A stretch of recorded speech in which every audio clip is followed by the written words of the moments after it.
اب جو اگلی بحث ہے اس تعارف قرآن کے ضمن میں، قرآن کی زبان کون سی ہے؟ یہ سب جانتے ہیں عربی زبان ہے، لیکن کون سی عربی؟ عربی کوئی ایک نہیں ہے۔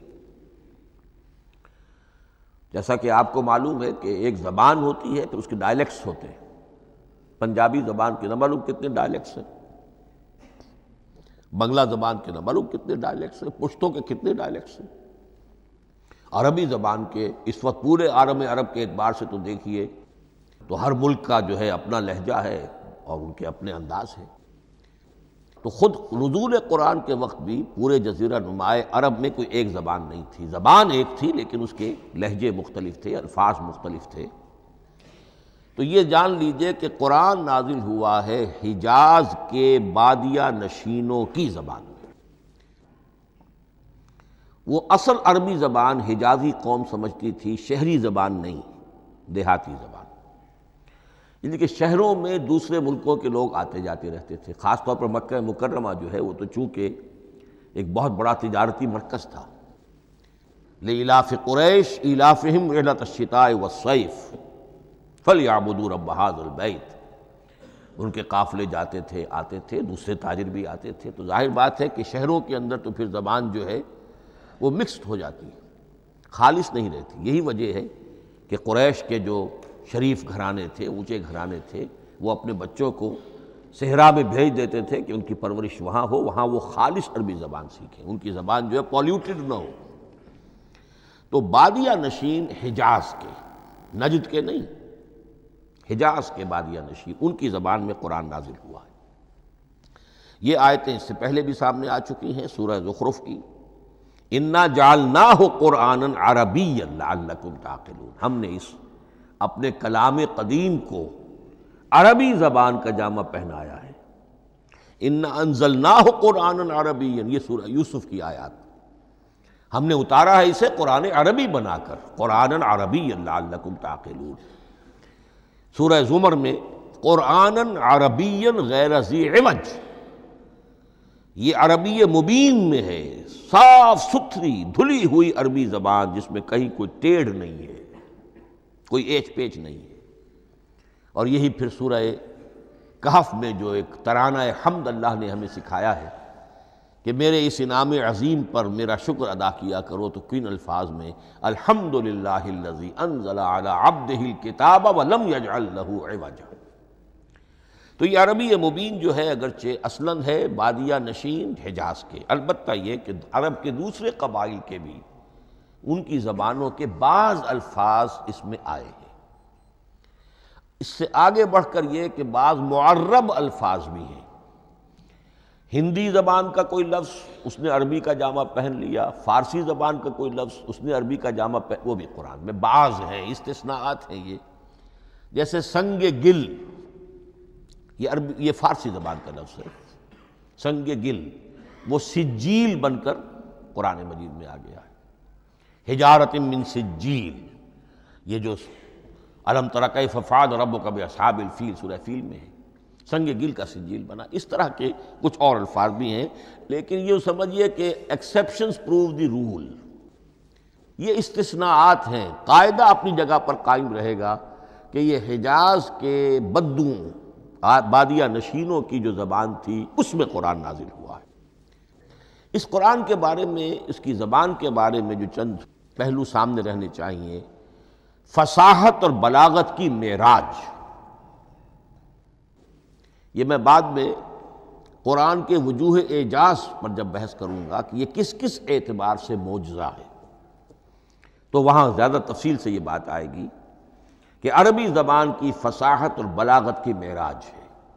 آپ کو معلوم ہے کہ آج بھی دنیا میں یہودی بھی ہیں جن کی مادری زبان عربی ہے، عیسائی بے شمار ہیں جن کی مادری زبان عربی ہے، ان کے ہاں بھی عربی ادب کی چوٹی کی کتاب جو پڑھائی جاتی ہے وہ قرآن ہے۔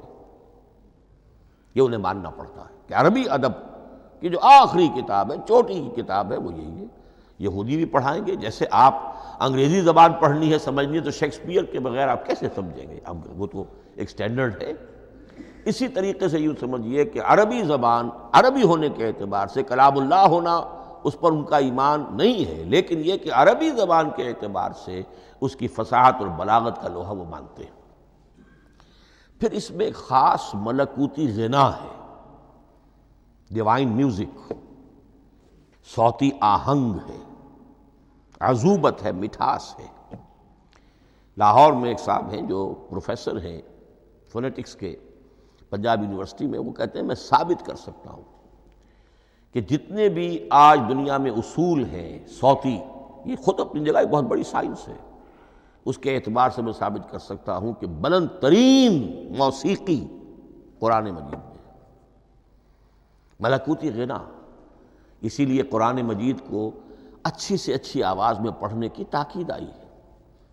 زینوا القرآن باصواتکم، قرآن کو اپنی آوازوں سے مزین کرو۔ اسی طریقے سے من لم یتغن بالقرآن فلیس منا، جو قرآن مجید کو اچھی سے اچھے طریقے پر پڑھنے کی کوشش نہیں کرتا وہ ہم میں سے نہیں ہے۔ اسی طرح کے واقعات بھی ہوئے ہیں۔ حضرت ابو موسیٰ اشعری رضی اللہ تعالی عنہ وہ بہت خوش الحان تھے، تو ایک روز حضور سفر رات کے وقت کہیں گشت پر تھے، جا رہے تھے ان کے مکان کے قریب سے، تو وہ اس وقت رات کی نماز میں قرآن پڑھ رہے تھے، تو حضور وہاں کافی دیر تک کھڑے ہو کر سنتے رہے۔ ظاہر بات ہے کہ اس وقت کے مکان کیا ہوتے تھے، ایک ایک حجرہ ہوتا تھا، یہ کوئی کئی کنال کی کوٹھیاں تو نہیں ہوتی تھی کہ کیا پتہ چلے ان کے اندر کیا ہو رہا ہے۔ وہ تو حضرت ابو بکر کے مکان کے پاس سے گزرتے تھے تو ان کی تلاوت سنتے تھے، حضرت عمر کے مکان کے قریب سے گزرے ان کی تلاوت سنی۔ حضرت عمر بلند آواز میں پڑھتے تھے، حضرت ابو بکر بڑی پست آواز میں پڑھتے تھے۔ حضور نے پوچھا کہ تم ایسا کیوں کرتے ہو؟ حضرت عمر نے کہا میں اس لیے کرتا ہوں، زور سے پڑھتا ہوں کہ شیطان بھاگ جائے۔ حضرت ابو بکر نے عرض کیا کہ میں اس لیے پڑھتا ہوں کہ جس کو میں سنا رہا ہوں وہ سنتا ہے، اس کو بلند آواز کی ضرورت نہیں۔ حضور نے کہا کہ ابو بکر تم ذرا اونچی کر لو آواز، اور عمر تم ذرا پست کر لو، ایوریج میں لے آؤ۔ تو بہرحال یہ معاملہ حضور کا صحابہ کے ساتھ ہوتا تھا۔ تو ابو موسیٰ اشعری رضی اللہ تعالی عنہ کی جب قرأت آپ نے سنی تو اگلے روز جب ملاقات ہوئی فجر میں تو آپ نے تحسین فرمائی ان الفاظ میں، یا ابا موسیٰ انک قد اوتیت مزمارا من مزامیر آل داود، اے ابو موسیٰ تمہیں تو اللہ نے آل داود کے سازوں میں سے ایک ساز عطا کیا ہے، یعنی حضرت داود کے گلے میں جو ساز تھا، خوش الحانی تھی، ان کی آواز نہایت خوبصورت تھی۔ تو اسی طریقے سے اب وہاں کوئی مزمار سے مراد وہ نہیں ہے آلات موسیقی نہیں، گلے میں جو اللہ تعالیٰ نے رکھا ہے۔ تو انک قد اوتیت مزمارا من مزامیر آل داود۔ ایک آخری بات یہ نوٹ کیجئے کہ قرآن مجید کا عظیم ترین احسان ہے عربی زبان پر۔ یہ یوں سمجھیے کہ ایک ستون کی طرح اس زبان کو ٹھہرا دیا ہے، اس کو سٹیبل کیا ہے قرآن مجید۔ آج بھی پوری دنیا میں جسے عرب کہتے ہیں فصیح زبان، لغہ فصحی، وہ ایک ہے، وہ قرآن ہی کی ہے۔ زبانیں بدلتی رہتی ہیں۔ اردو 300 سال پہلے کی دکن میں جب شروع ہوئی، وہ آج آپ پڑھ بھی نہیں سکیں گے وہ کیا اردو تھی ولی دکنی کی۔ پھر وہ کیا اس نے روپ بدلے ہیں، اب وہ اردو کس شکل میں ہے، فارسی کن کن شکلوں میں رہی ہے، مختلف انگریزی کتنی شکلیں بدل گئی ہیں، لیکن عربی قائم ہے۔ اس کے لیے جیسے کہ قرآن مجید میں آتا ہے کہ ہم نے پہاڑ زمین میں گاڑ دیے اس کو سٹیبلائز کرنے کے لیے، ان تمید بکم، تمہیں لے کر زمین ایک طرف کو جھک نہ جائے۔ تو جس طرح یہ پہاڑ جو ہیں سٹیبلائزنگ ایفیکٹ رکھتے ہیں اس زمین کے لیے، اسی طریقے سے قرآن سٹیبلائزر ہے عربی زبان کا۔ اس کے اندر جو ایک ٹھہراؤ اور جماؤ پیدا کیا ہے یہ قرآن مجید کا